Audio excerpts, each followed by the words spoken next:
We begin Africa Live in Rwanda, where the country has severed diplomatic ties with Belgium. This comes shortly after the European Union sanctioned 3 of Rwanda's military commanders and the head of its mining agency over the nation's alleged support of M23 rebels in Eastern Democratic Republic of Congo. In a statement, Rwanda's Foreign Affairs Ministry accused the former colonial power of spearheading the push to punish Rwanda over the violence, including calls to block a minerals deal as well as suspend development aid and support for Kigali's peacekeepers in Mozambique. All Belgian diplomats in Rwanda have been issued a 48-hour notice to leave the country. Brussels hit back, describing Kigali's move as disproportionate and recalling its ambassador. The souring of ties come after President Paul Kagame delivered a fiery speech against Brussels over the weekend. They have been threatening us with sanctions here and sanctions there. Are we going to die the next day because of baseless sanctions? Even those responsible for the problem are the same ones calling for sanctions against Rwanda. In fact, they're those who you ask for their reasons for sanctions. They say, you know what, I don't know. But we were told by the Belgians to do so. For more on all that, we're now joined by our correspondent, Ethan Tashobia. Ethan is in Rwanda's capital, Kigali. Hi there, Ethan. Ethan, the EU has sanctioned 4 individuals. Tell us more about these 4 officials and how they're reacting to this.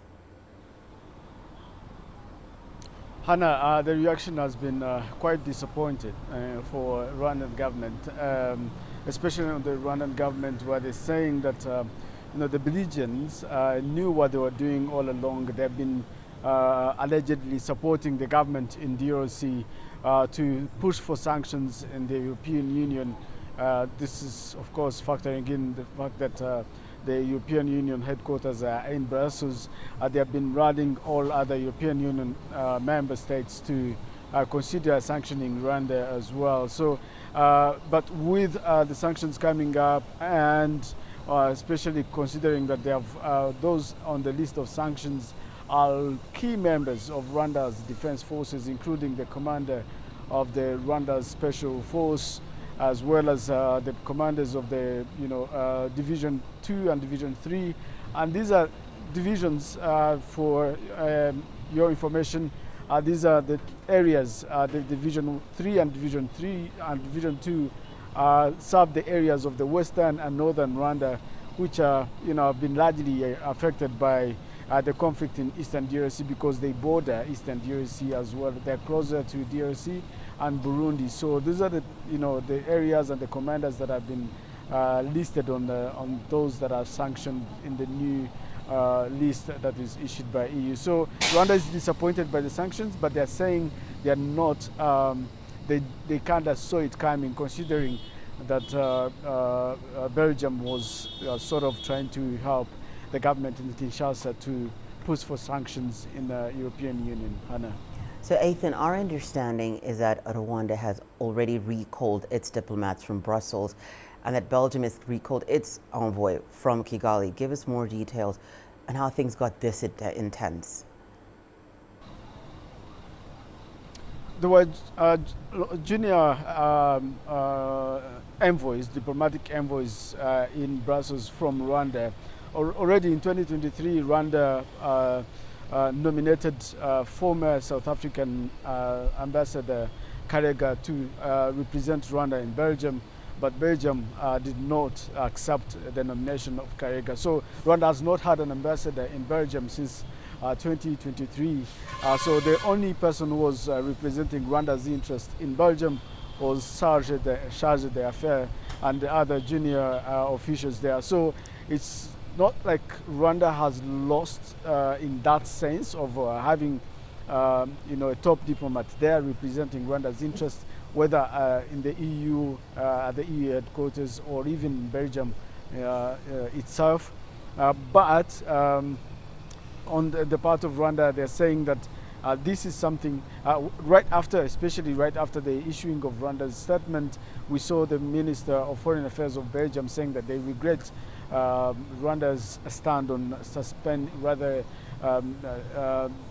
cancelling all its diplomatic ties with Belgium, and they're saying that this only is something that Rwanda had to do considering that Rwanda, rather Belgium, has been pushing for sanctions that are baseless on Rwanda. So that's the only stand that Rwanda has to make to push for Rwanda's interest, and also understanding that DRC has allegedly been supporting FDR that is opposed to Rwandan government.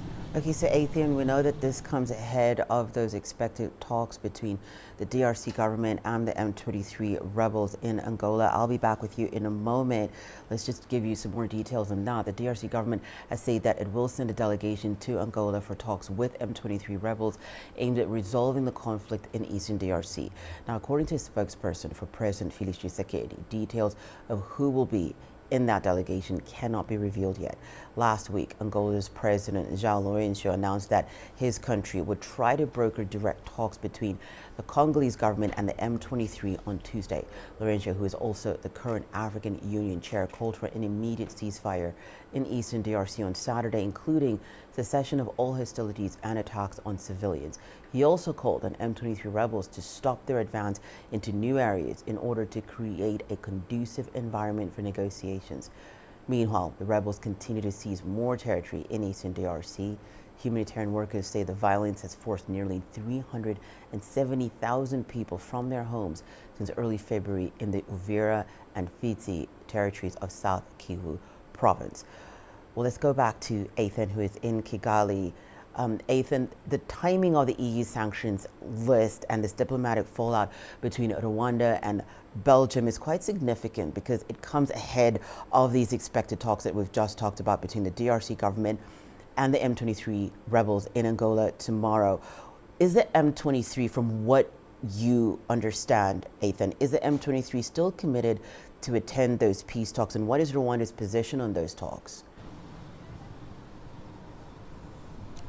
So first of all, what we hear is that Rwanda is pleased finally with the stand on Kinshasa to allow talks, direct talks with the M23. For too long, these M23 rebels have been called terrorists, but Rwanda has maintained that these are people who are fighting for their rights, and they're fighting to make sure that the refugees, over 100,000 refugees, Congolese refugees who are in Rwanda, should find a way of returning back to their ancestral homes in eastern DRC. So Rwanda has welcomed Angola's mediation and also pushing for the talks here, and that will be held in Rwanda, Angola.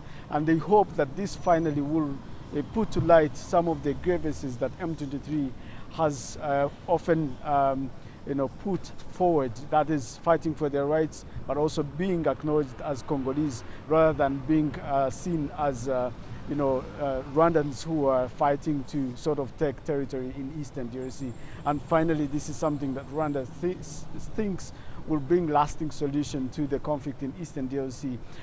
Yesterday, when President Kagame was meeting citizens here in Kigali, he actually mentioned something very interesting, where he said that that regardless of the sanctions that are going to be imposed on Rwanda, he sees a conflict, rather this issue of insecurity and instability in eastern DRC, but particularly of that of FDR that has been using that part of Congo to share Rwanda, coming to an end with the beginning of the talks between the Congolese government and M23, but also having that part of western Rwanda and eastern DRC being under the control of M23 rebels. So it's something that Rwanda welcomes greatly, and they hope that this will bring a lasting solution to the situation in eastern DRC, but also to the situation in western Rwanda that is largely been affected by the conflict